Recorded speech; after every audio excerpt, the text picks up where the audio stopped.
me ask you something. When was the last time you actually had to think for yourself? Not Google it, not ask Siri, or not let some algorithm somewhere hand you the answer. Now, let's take it one step further. When was the last time that you heard a news story and thought to yourself, wait a minute, is this even true? And did you cross-check the source, or did you just take it at face value that it was true because it showed up on your news feed from some algorithm? Well, here's a hard truth, people. If we stop thinking critically for ourselves, well, who's thinking for us? And AI was designed to make our lives easier. And it's really done that. If you ask me, it's taken a lot of tasks off our plate that we didn't enjoy doing or we didn't want to do.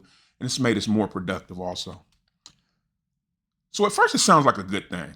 It really is. It really does. But here's the problem. The easier thinking becomes, the less of it we do. It's like using your muscles.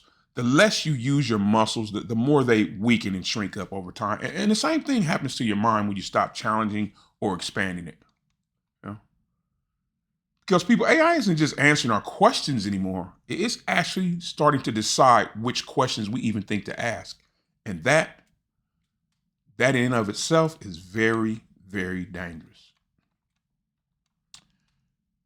And I often wonder, about AI. But because AI learns what keeps us engaged, and it feeds us more and more and more of it, and we consume it over and over again without stopping, like zombies, And that's not neutrality. That's conditioning, people, When you do something without thinking, you're being conditioned.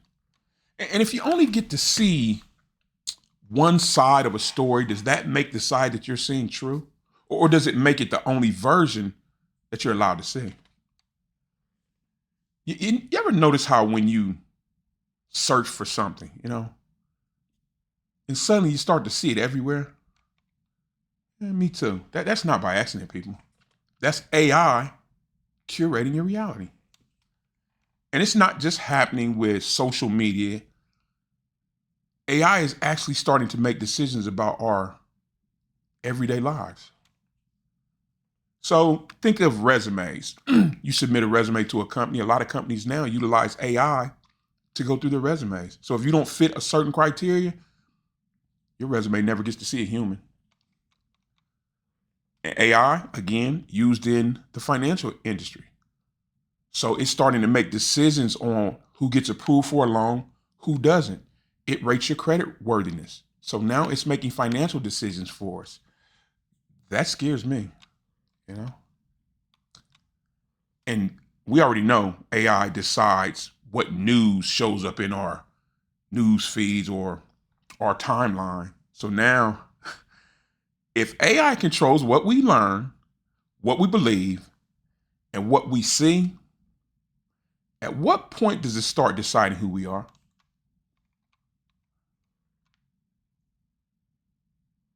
Have you ever walked into a grocery store?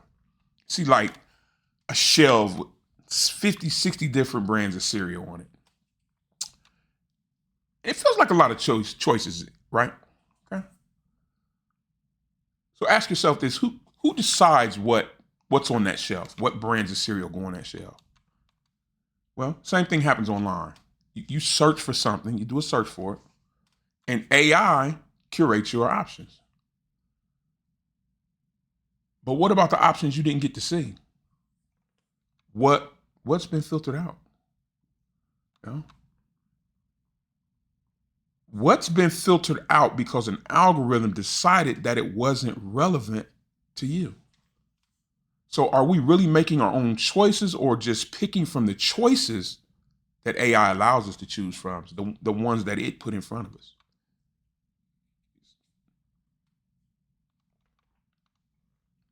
But don't panic. Well, yeah, panic just a little bit though.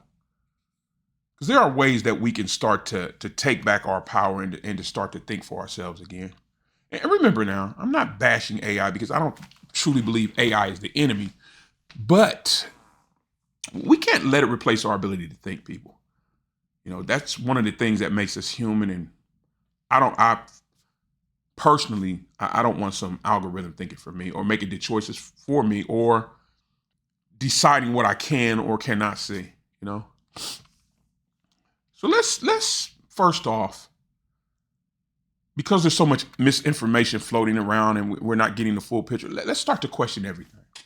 Ask who benefits from me seeing this information? And more importantly, what's missing from the conversation? And we need to purposely seek out different perspectives, because there's always an opposing viewpoint. But if you don't get to see it, you're being misinformed because you're only armed with half of the information. We also need to start engaging in real conversations and discussions again. People, we have got to get back to communicating with each other. It seems like that's a lost art. People do not talk or communicate with each other anymore. And instead of reading headlines, let's talk. And be intentional about what you choose to put into your mind, what you decide to read or ingest. And stop letting them damn algorithms decide what plays next on your feed. Again, it's deciding, it's making choices for you. It's thinking. You're not thinking for yourself anymore. You get to choose what you consume. Don't let AI decide. And I think too many of us have started to rely on AI as a crutch. It's a tool. It's not a crutch. Stop letting it write your term papers or your midterm or your thesis papers or whatever. It's just a tool. Use it to do research, and then you write the paper. Stop relying on it so much, because when you start relying on something, it kind of controls you. And we need to learn to cross-check and fact-check anything we see on social media. Because if you're only getting half the story and you're believing it, again, you're misinformed. So we decide for ourselves what we see, what we read, what materials we choose to ingest.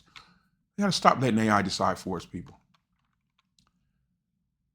So now I want to ask you a couple of questions.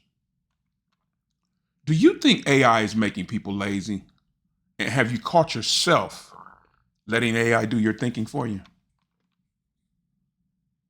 And do you trust that the information you're seeing is the whole picture, or are you simply being presented with the side that AI wants you to see? And this next question is really relevant because a lot of people, again, like I said, have let AI started to think for them. How do we stay sharp mentally in a world that's designed to think for us? Think about it. In a few years, we won't even have to think about driving a car anymore. There'll be totally autonomous self-driving cars. Kind of scary to me, actually. I grew up driving. But anyway, drop your thoughts in the comments below. Because in the village here, we need to figure this situation out, and we need to do it together. And collectively, I'm pretty sure we can come up with some type of solution or a workaround to the problem. And if this video hit home or it struck a nerve or whatever it did to you, hit that like button and share and subscribe. Somebody shared it. By all means, share this with somebody.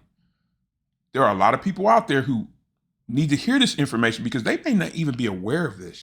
And family, I'm glad you pulled up a chair today and spent a little time with your aunt. I'm always glad you came, and you're always welcome here. You know that. And let's continue to build this village one voice at a time, because every voice here matters. So if you have something to say, drop it in the comments and let's talk about it. And as always, I'm Unc. Take care of yourself and each other, and I'll see you in the next one. Bye, everybody.